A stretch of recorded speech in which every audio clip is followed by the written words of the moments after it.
which is the biggest value between of these two. First we can write this 12 we can write to square 8, and this we can write 3 12, and now this we can write your 8, and this the 16, and this we can write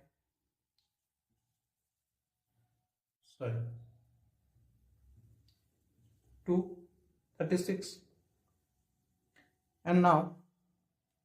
this 8 we can write the 4,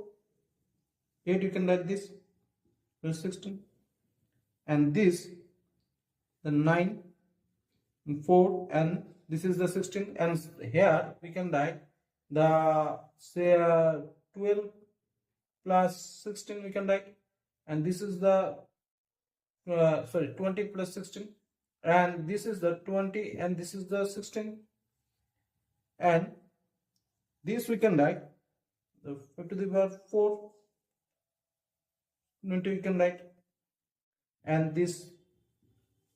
and now this 2 or 4, and this is the 16.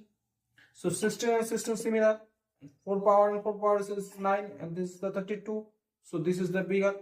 so this is the bigger value of this.